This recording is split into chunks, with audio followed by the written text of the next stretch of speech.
privilege, but it's an honor to be in your company. And I really have enjoyed following your work for many years. And like most scholars in the ancient theological field, I have all kinds of questions I would like to ask Zecharia Sitchin. You mean my books did not make it all clear? Well, yes, it made it all clear, but I've got a few more questions yet. Okay, we'll do our best. First of all, the word Yahweh, one of the words are names of God in the Hebrew. Is this to be understood as a proper name, or is Yahweh, in fact, in Hebrew, describing something? It is a descriptive term. This is what I thought. Yeah, it's not a proper name. And could you explain to me exactly what it is describing? It is usually translated, I am who I am, something like that. But more accurately, the tense, which in Hebrew it says eheyeh, asher eheyeh, is a future tense. And therefore it means I will be whoever I will be, in context of the whole biblical tale, and with a throwback to the Sumerian information that I provide in my books. It really means I can be whoever I choose to be. And this is explained in my latest book, Divine Encounters, who really God with a capital G was, is, and will be. Yes. That, I think, is a very important point that Christians need to understand, because so many Christians today, especially fundamentalists, have a set concept in their mind, a pat religious belief system, and it does not seem to fit with the ancient and original Hebrew. And that's why I'm mostly concerned with establishing what did the original Hebrew words mean, and try and get a better handle on where we're going in our Western world religion.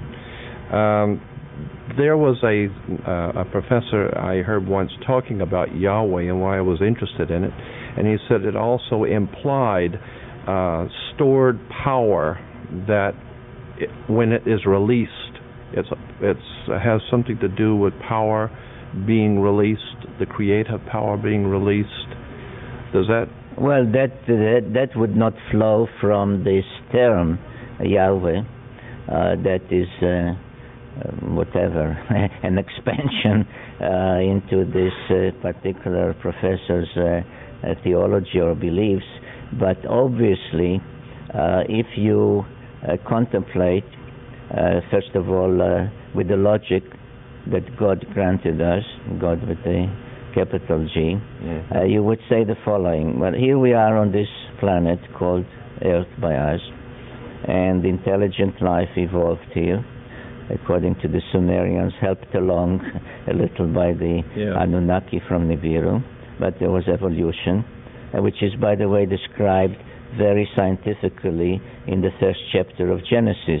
All those who think that there's a contradiction between Bible and evolution are totally wrong. So here we evolved, and we philosophically and otherwise say there is God, a creator of heaven, of earth, and of everything here. Now we say maybe there was, there is, there could be definitely life on Mars, another planet. Another question is, let's say so. Let's say that some beings evolved on Mars with our mental capacity. Did they have their own God? In other words, is there God of Earth and God of Mars and God of another planet? Now you say, no, that doesn't make sense. There must be one God, whatever we mean by that, of our whole solar system. Earth, Mars, doesn't matter. You say, okay, now we are discovering, which was logically, mathematically presumed before, we are discovering that there could be other solar systems and other planets around other stars or suns, and life could have evolved there. And Zecharia Sitchin and Jordan are sitting and discussing this whole issue, and they say, well, yes, that solar system where the seventh planet exists, etc., they have their God, their creator of, but we have our God. In other words, each solar system has a creator. Does this make sense? No. So you end up, if you really have an open mind, with saying there must be one power, to use the term that you mentioned from that professor, one power, one creator, one God, whatever we mean by that, that created everything, and not only created, in my opinion, but even determined the course of events from beginning to end, and not only in faiths like as ours, but at the end of my book, Divine Encounters, I give a translation of a Hebrew prayer, which is called the Lord of the Universe, which clearly says that this concept of Lord of the Universe, not of a solar system, not of a planet, was there before anything began, and will be there after everything ends. And, you know, a conference dealing with catastrophes might as well hear this, what I'm saying. That God will be there even after the last catastrophe. Yes. So this is really the concept of God. Now, how does it fit in with the Sumerian tales of Anunnaki, who came here from another planet in our own solar system? How does it dovetail with the tales in the Bible? It dovetails by saying that this entity, whether it has a shape, whether it has a form, I don't know, acts through emissaries. And this is the meaning, according as I understand it and expound it in the book, in the last chapter. This is the meaning of what God answered Moses. He says, I can be whoever I want to be. So I can be Enlil, I can be Enki. Makes sense to me. Because they are only my emissaries. And this, I think, is the real truth of what we have to understand from the Bible. Yes. I attended a lecture once with Lee and Vivian Gladden, who I think I had mentioned before to you in passing, that wrote a book about the same subject. I think it was called Heirs of the Gods, where they talked about the celestials or the extraterrestrials or whatever, and they made the point that there were only two scriptures in the Bible, both Old and New, where the word God implied a divine, overshadowing, creative force in all creation, as opposed to all the other places, except those two, that talked about Elohim, which was different from the word... These are gods with a small g. Right. This must be understood. These are gods with a small g, who in turn were the emissaries of God with the capital G. And in the New Testament, on which I'm not as an expert as I'm on the Old Testament, but even there is the statement that I'm Alpha and I'm Omega. I'm the first beginning, and I'm the last. I'm the beginning and I'm the end, which is exactly what the Hebrew prayer states. That's a fascinating... there were so many questions in relation to that, but I'm very interested in the sons of God also. That is, were the Elohim the sons of God, or were the Elohim they were the Anunnaki, sons of God? And it is their sons born on earth who married the daughters of Adam.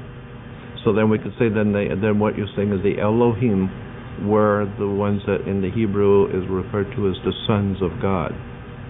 No, the Elohim are what the Sumerians called Anunnaki.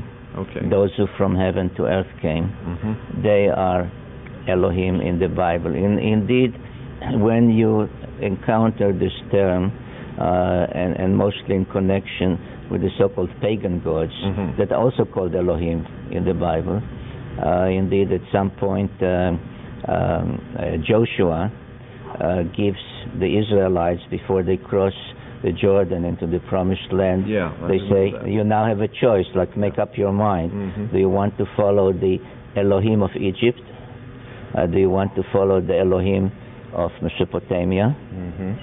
Or do you want to follow Yahweh as the monotheistic concept of one God that rules, controls, designs, etc., everything?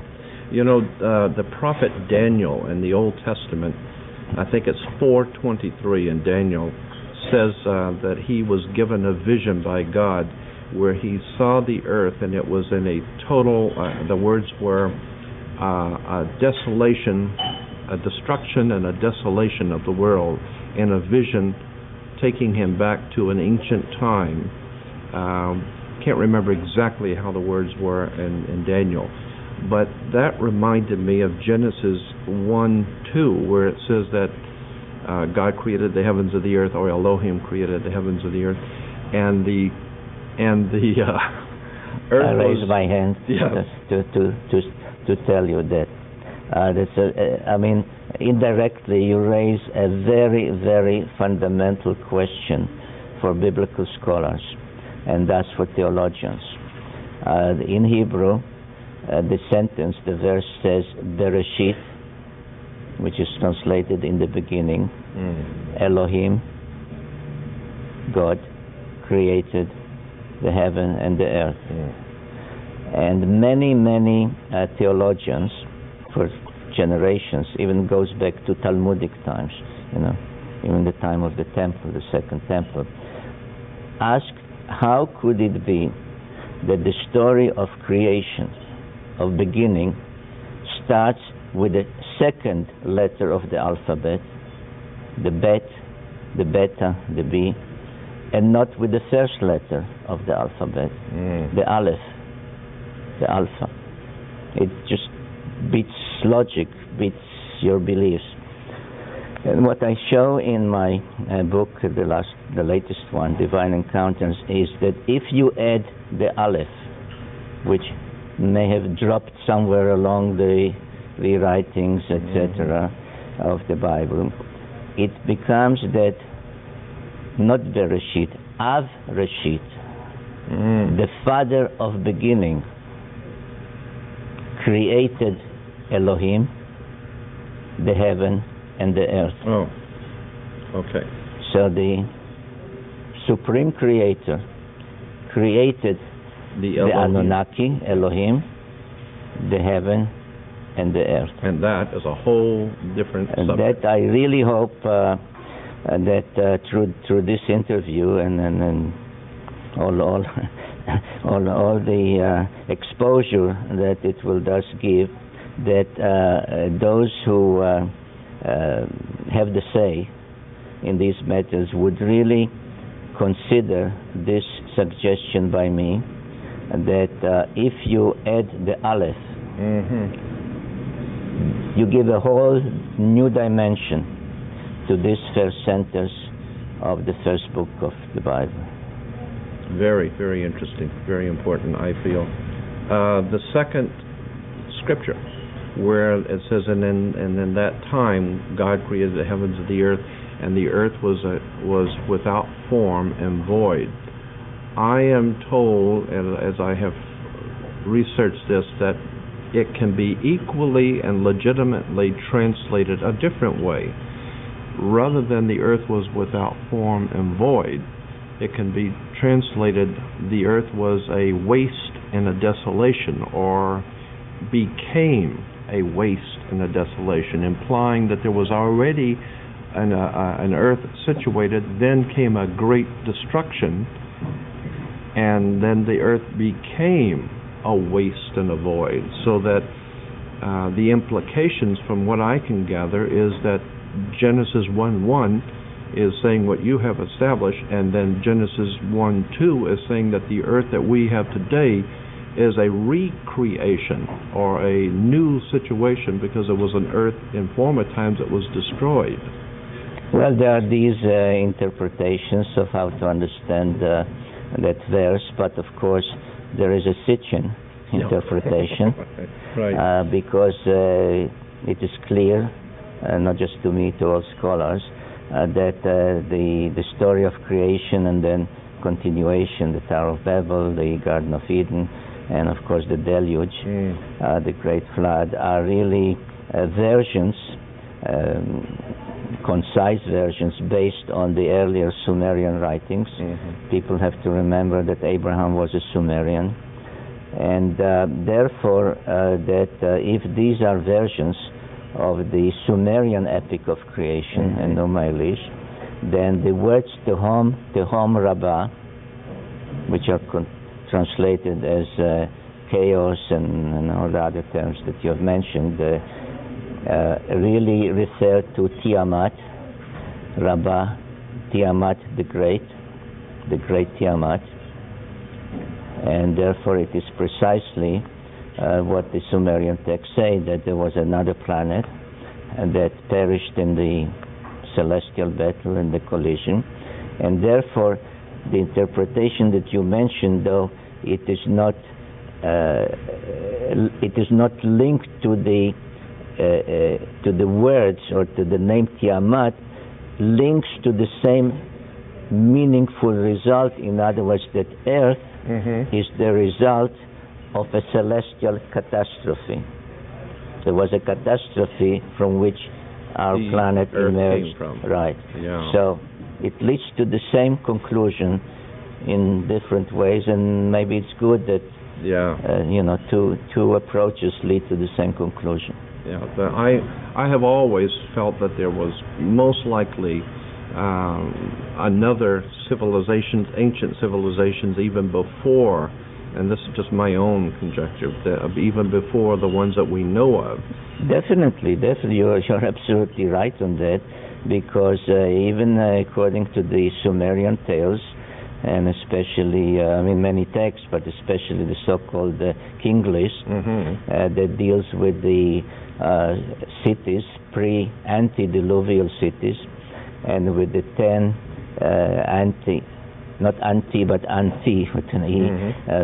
preceding the deluge, 10 rulers, which some compare to the 10 patriarchs in the Bible before the deluge. And there were cities, there was a civilization. The Assyrian king, Ashurbanipal, boasted that he could read tablets from before the flood. So all the indications are that they recognized, referred to, and accepted this fact that there was a civilization, but a civilization of the gods, because those cities pre-diluvial are spoken of as cities of the gods. Right. After the deluge, there came cities of men with the help of the Anunnaki. So there was a time of let's call it a divine civilization, divine culture. As you, I'm sure, know, in the Egyptian beliefs, the priest Manetho, who paralleled the Chaldean Berosus, they lived more or less at the same time, and the heirs of Alexander in what became eventually Byzantine hired a Babylonian priest to write the history of the world of mankind based on the Mesopotamian, and the Ptolemies in Egypt hired the Egyptian priest Manetho to do the same. But the versions are very similar. Both, by the way, spoke of a series of calamities that preceded the deluge. It's not clear at what intervals. Calamities that would have preceded the deluge. Yeah. The deluge was just one of them, the most remembered one, right? According to Berosus, indeed, they were alternating. There were calamities by heat and fire, and then there were calamities by water and cold, etc. And Manetho also spoke about dynasties of the gods, Very interesting. which is the Sumerian gods, because I show in my books, especially the one Stairway to Heaven, that they were one and the same, and that if you ask yourself what do the names mean, you see that the names meant the same, except this was in ancient Egyptian, this was in Sumerian, or later Babylonian, Akkadian. And then he said there was a period, according to Manetho, of almost 3,600 years of demigods, which meant offspring of the Anunnaki, like the sons of gods in the Bible says married the daughters of men and had children by them, and these would be called demigods. Right. And then only began the human civilization with the pharaohs around 3100 BC. So what you are stating very succinctly is really can be supported and expanded by all these records from the past, some available more or less complete, many just in fragments. Well, you know, about 20 years ago, I talked with the president of the American Rabbinical Association, who was a good friend of mine, and we used to carry on long conversations over the phone. And I asked him about, in Genesis 9, I believe it is, where this is after the flood of Noah's day, God says to Noah to go forth with his sons and daughters, sons and wives, and go forth and multiply and replenish the earth. Re obviously means do again. And yes, that's understood. It was to, and obviously to redo the earth because God had destroyed so much of the life. But then again, if you go back, as I said to him, if you go back to Genesis 1, I believe it's 28, where God creates Adam and Eve, and he's telling the original couple to go forth, reproduce, and replenish the earth. Do it again. No, the word again does not appear there. It says, Pru Rvu Mal'u et haaretz. Be fruitful in terms of having offspring. Revu, multiply, and fill the earth. But it does not have replenish? No. Well, in the original, not regarding Adam. Well, yeah, that's what that was these the are question. the dangers of translations. I know. The translators really interpret. Yeah. There are so many questions I know that I have wanted to ask in relation to the word El being one of the... Was El, in fact, a Hebrew word as such, or was El existing before the Hebrew language? El is the Hebrew for what... Hebrew stems from Akkadian. Okay. All Semitic languages stem from Akkadian. Canaanite, Phoenician, Moabite, etc., stem from Akkadian, which was the language that came after the demise of the Sumerian civilization, a little before, and Babylonian, Assyrian. Right. So when I read an Assyrian text, it's almost like Hebrew. I mean, not exactly. There are dialects and so on. So the Hebrew word El, which is usually translated God or divine being, really is from the Akkadian Ilu, ILU. ILU. Yes. And it meant literally the lofty one. So if you want to be very precise, you have to translate wherever it says El, you have to say the lofty one. Now, I was asked... You mean the elites?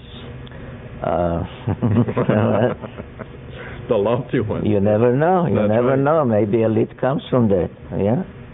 Well, here's a new subject.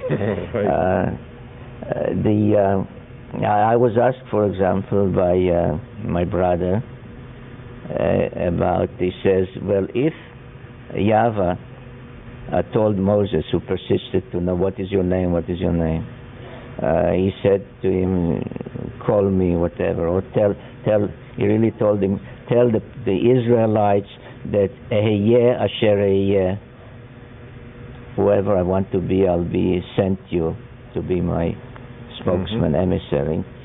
So my brother asked me, and then it says there that he says, I did not tell my name to Abraham or to Isaac. That's right, yes.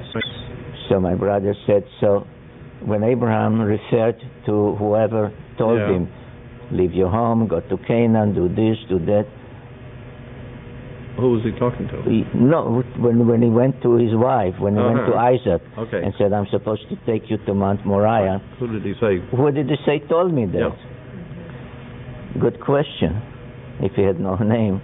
I said, well, we find an answer to that because after Abraham saved his nephew Lot from the attackers who came from Mesopotamia, the war of the kings of the east against the Canaanite kings, he saved him. He was met at the gates of the future Jerusalem by the high priest who offered him bread and wine, and he wanted to offer Abraham some of the booty, some of the, material, and Abraham said, no, I did it because El Elyon instructed me to do it.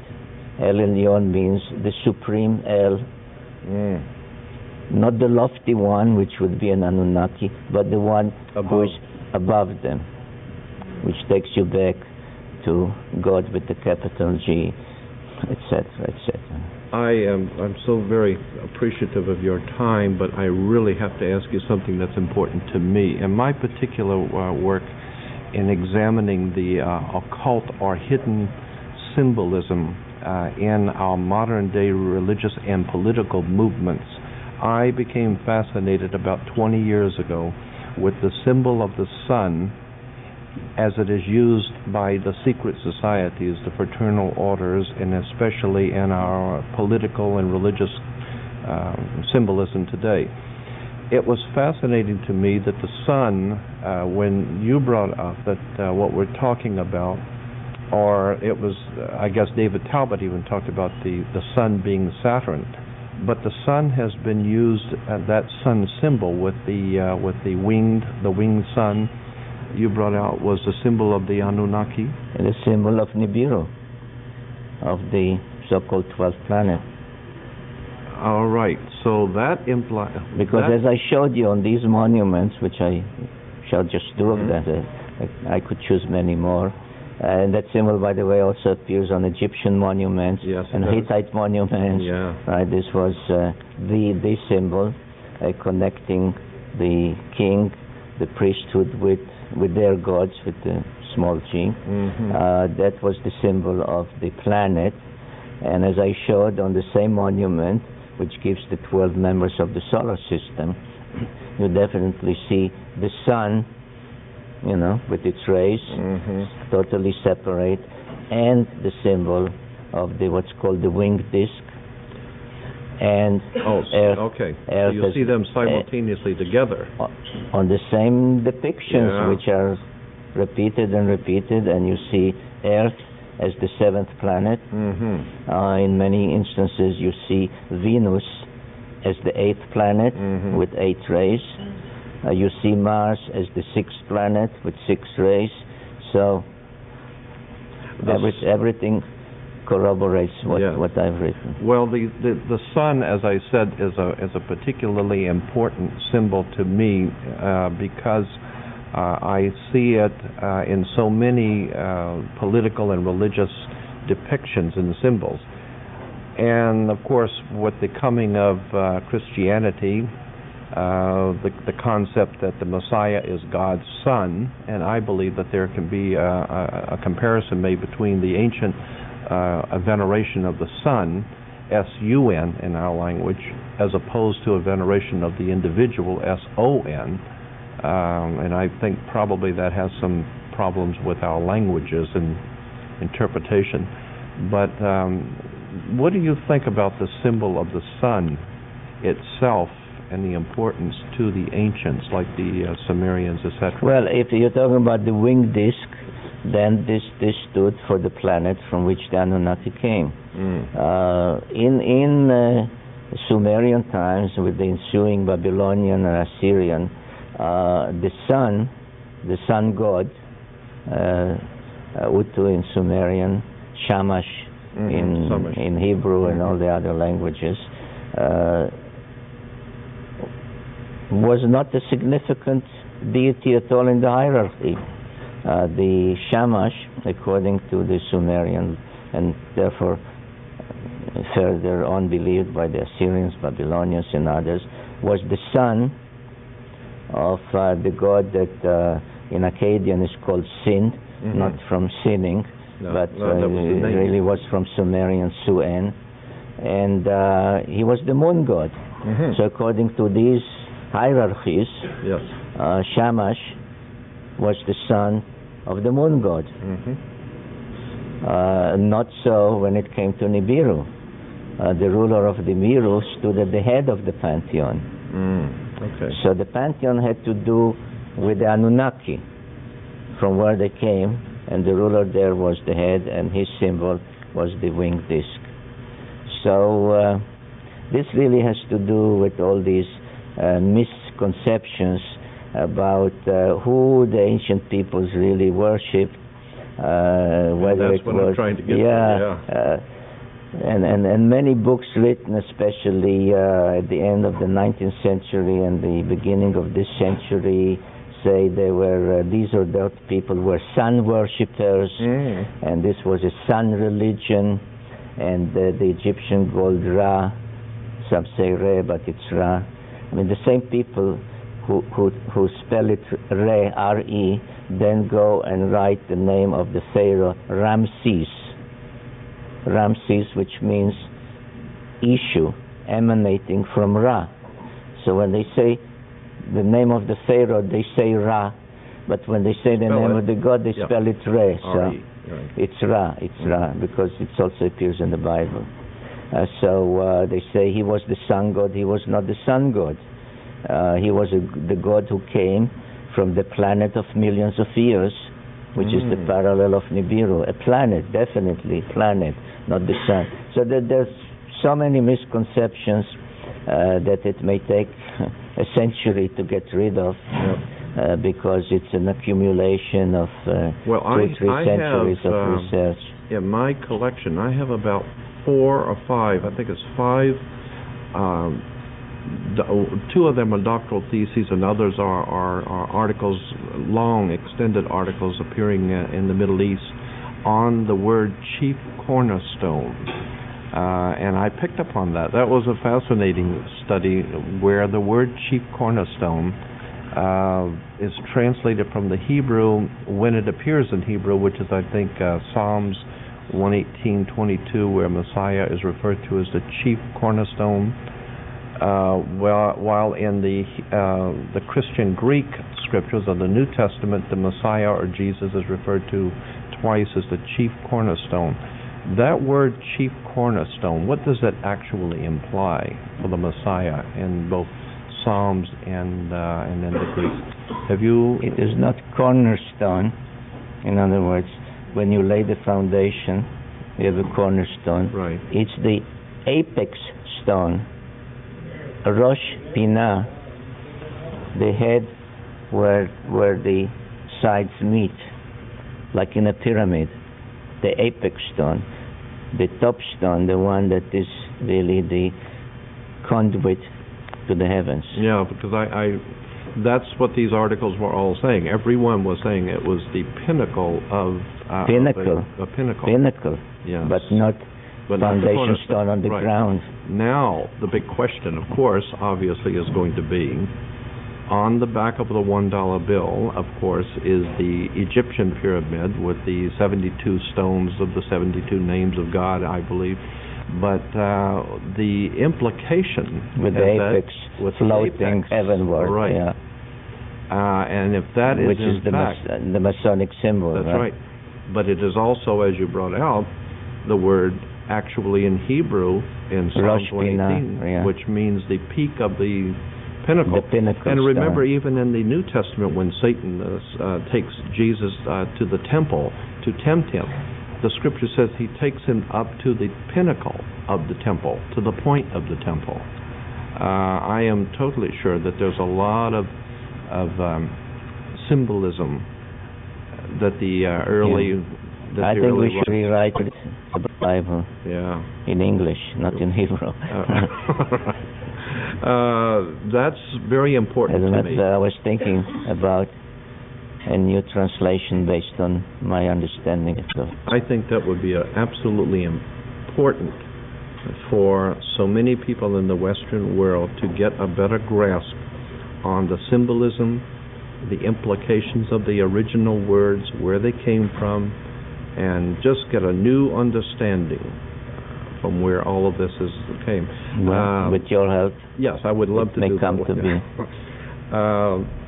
Is there anything else you might tell us about that symbol of the pinnacle or the chief cornerstone, and how that might be of importance to us, particularly in this time that we're living, when everyone seems to be especially in the Christian world, looking for the Messiah? What would be your thoughts on the concept of the Messiah being the chief cornerstone, the coming back, God's kingdom? You don't think I'll be drawn into that?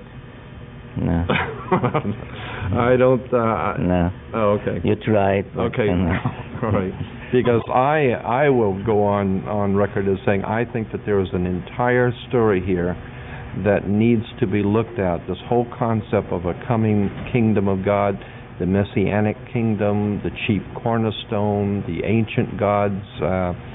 There seems to be... I think that the literal translation, even from the New Testament, is not just the second coming, second, but the return of the kingdom of heaven, right? Yes, return. That brings us to probably... the conclusion of this interview. Well, the planet, Nibiru. Is there anything I can have you say concerning the return of Nibiru that you... Not yet, but okay. I promise you another interview. I promise. When I can speak about it. Let me again say that it is not only a pleasure but an honor to be with you, and I do very much appreciate your time. It's always a pleasure to be interviewed by someone who knows almost as much as I do. I leave a little for myself. You are a giant. Thank you. And I appreciate your time. Thank you very much. Bye-bye. And thank you very much for watching. This is Jordan Maxwell.